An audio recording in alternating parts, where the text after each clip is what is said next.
Oke, genre pertama adalah game yang jenisnya adventure. Di sini dicontohkan gamenya adalah The Walking Dead, yaitu dari Telltale Games ya. Nah, adventure game ini sebetulnya berawal dari sebuah ide untuk membuat program komputer yang bisa memvisualisasikan sebuah dunia dan player itu bisa masuk ke dunia tersebut serta tentu saja berinteraksi dengan dunianya, ya entah dengan karakter yang lain, entah dengan lingkungannya, entah dengan segala macam konflik yang ada di dalamnya.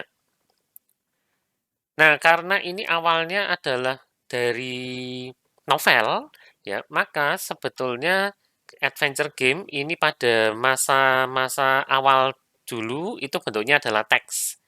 Ya, sehingga ini agak mirip seperti buku Pilih Sendiri Petualanganmu atau Choose Your Own Adventure, CYOA. Ya, mungkin ada beberapa teman yang pernah ngalamin novel jadul Goosebumps, yaitu salah satu buku Pilih Sendiri Petualanganmu. Nah, untuk adventure game ini sekarang memang sedikit lebih jarang muncul sebagai game PC maupun game konsol, ya lebih populernya di mobile. Ya, tapi tidak menutup kemungkinan teman-teman bisa membuat game adventure yang menarik di PC maupun di konsol nantinya. Nah, untuk bisa membuat sebuah game adventure yang menarik, kita harus tahu ciri-cirinya. Ya, sesuai namanya adventure, petualangan, maka ciri khasnya adalah kita berpetualang. Ya, kita akan memerankan sebagai seorang tokoh, sebagai pemain ya tentu saja. Kemudian tokohnya ini akan hidup pada suatu dunia tertentu, ya tidak harus dunia nyata, biasanya dunianya fiksi. Ya, lalu ada suatu misteri yang harus diselidiki atau ada masalah yang harus diselesaikan. Ya, nah tokohnya ini belum tentu harus punya trait atau ciri khas sebagai seorang hero, ya seperti beberapa game pada umumnya, tapi bisa juga tokoh ini adalah orang biasa, ya, yang tidak tahu apa-apa, kemudian tiba-tiba terjerumus pada sebuah masalah. Ya, jadi contohnya aja adventure game ini ya The Walking Dead. Ya, di sini ada dua tokoh. Saya lupa namanya yang tokoh utama di season 1. Ya, tapi tokoh utamanya pada seri The Walking Dead ini sebetulnya adalah yang anak kecil ini. Ya, si Clementine. Ya, pada seri pertama atau season pertama itu dinyatakan bahwa si Clementine ini adalah seorang anak yang kalau tidak salah ingat ceritanya, ya sebisa mungkin saya tidak akan spoil terlalu banyak, tapi Clementine ini terjebak di sebuah dunia post-apokaliptik. Dunianya itu adalah dunia ketika semua orang ini sebetulnya sudah terinfeksi sama virus atau tidak tahu patogen apa ya, yang menyebabkan kalau mereka mati itu mereka akan menjadi zombie.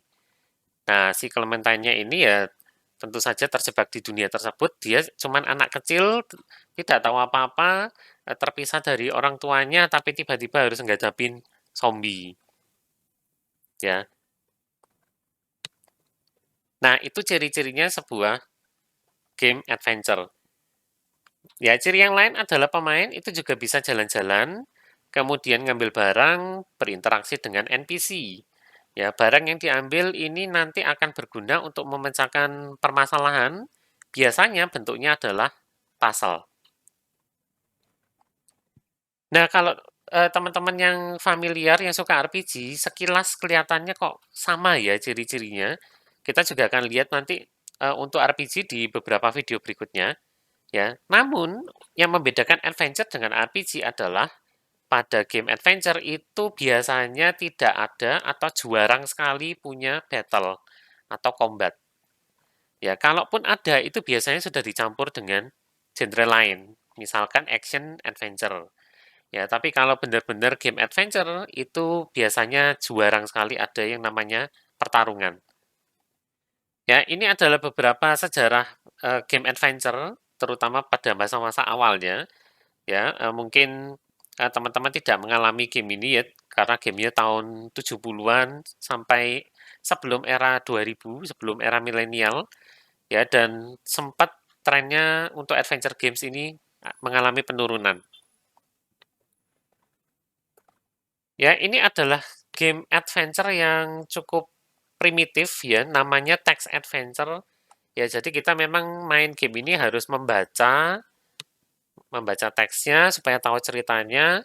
Kemudian kita harus menginputkan beberapa kata kunci ya atau menjawab pertanyaan seperti ini ya. Would you like for instructions? Kita jawab yes, maka dikasih cerita tambahan.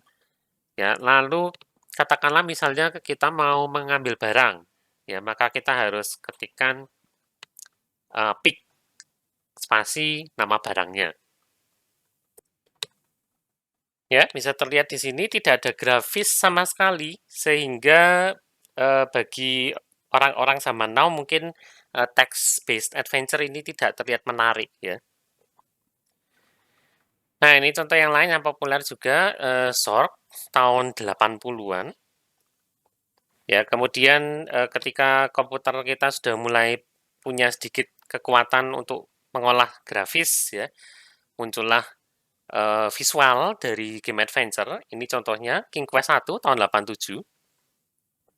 Ya, lalu ada Monkey Island. Ya, dulu ada developer namanya LucasArts.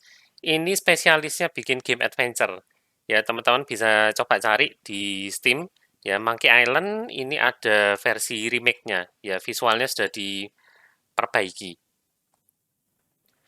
Kemudian satu game yang dulu sempat ditunggu-tunggu versi seri ketiganya ya, namanya Shenmue yang bikin Sega tahun 99, kemudian sempat di-remake tahun 2018 ya.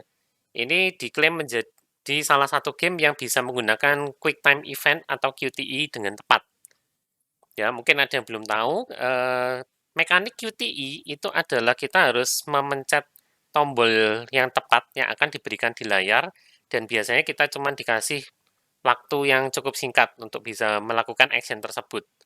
Ya, kalau berhasil maka karakter kita bisa melakukan sesuatu, tapi kalau gagal ya karakter kita akan terkena efek negatifnya ya.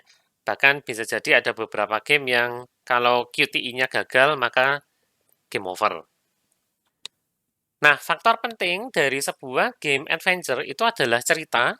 Ya, cerita game adventure ini biasanya bagus, skripnya harus kuat, ya ceritanya menarik, dan biasanya mereka selalu multiple ending.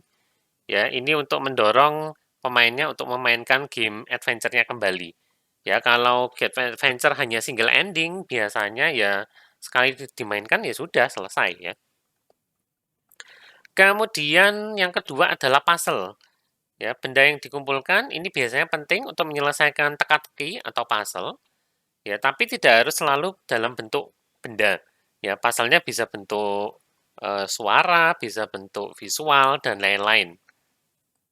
Dan tentu saja faktor yang ketiga yang sangat penting untuk game adventure adalah grafik. Ya, visualisasinya harus wow sekali. Ya, oleh karena itu ini butuh game engine yang memadai, ya, yang bisa handle environment, karakter, item, kemudian bisa bikin sistem inventory sederhana lah, ya.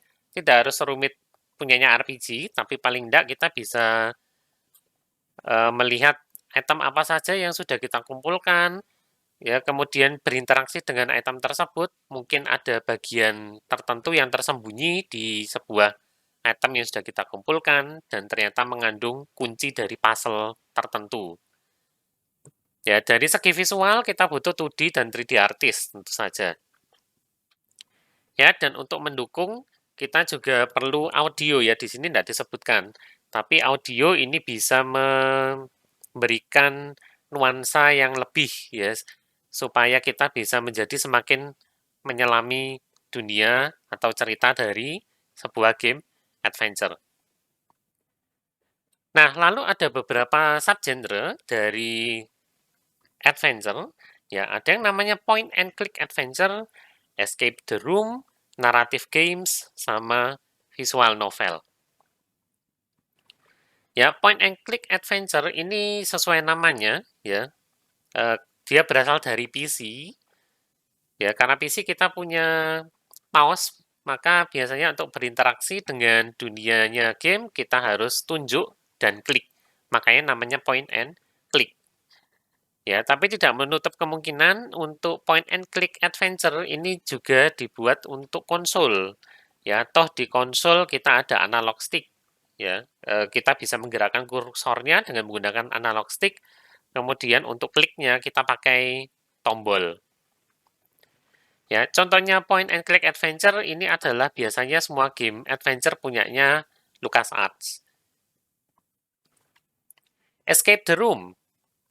Ya, sesuai namanya ini di genre escape the room kita biasanya terjebak di sebuah ruangan, kemudian kita dikasih puzzle yang harus kita selesaikan supaya bisa keluar dari ruangan tersebut.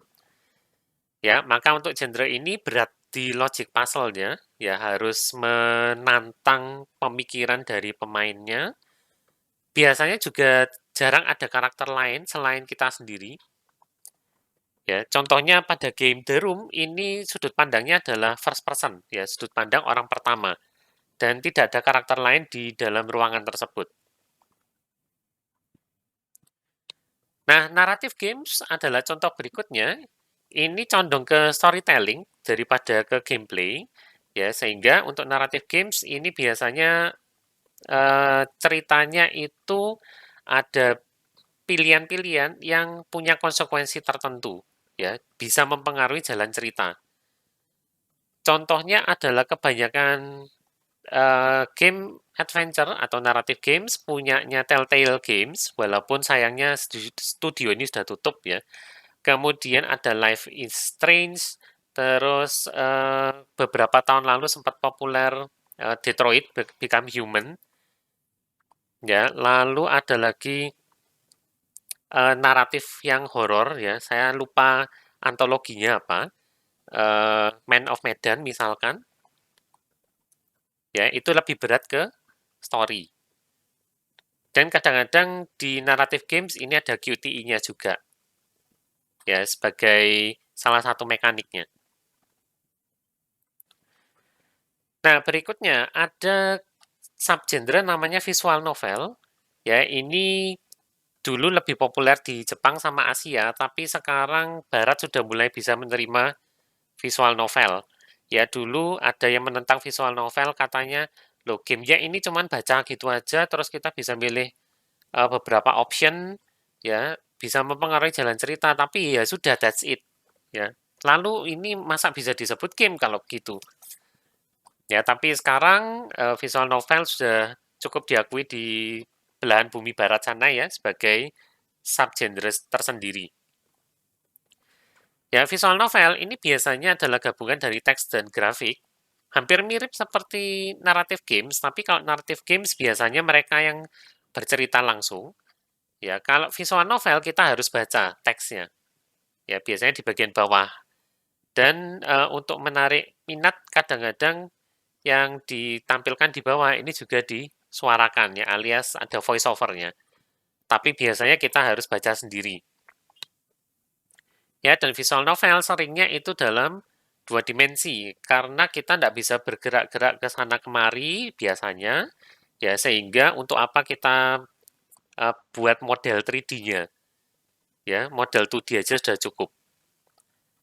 Nah, contoh visual novel di sini dikasih contoh Doki Doki Literature Club, ya cukup populer. Kemudian ada serinya Phoenix Wright atau Ace Attorney, itu juga bisa dikategorikan visual novel, ya walaupun dia banyak pasalnya. Nah, kalau visual novel ini masih bisa menawarkan multiple ending, ya artinya kita masih diberi beberapa pilihan untuk menentukan jalan ceritanya, tapi ada juga versi visual novel yang lebih linear, ya alias ceritanya itu hanya dari awal sampai akhir. Nah, versi linearnya visual novel itu disebut kinetic novel. Nah, itu dulu untuk genre dari adventure. Berikutnya kita akan melihat ke genre kedua, yaitu yang namanya board. Dan di sini kita harus tegaskan bahwa ini yang digital. Ya, karena untuk board itu aslinya adalah permainan papan biasa, sehingga ada bentuk fisiknya. ya, board game. Ya, di video berikutnya kita akan simak atau membahas tentang versi digital dari board game ya, jadi jangan kemana-mana dulu.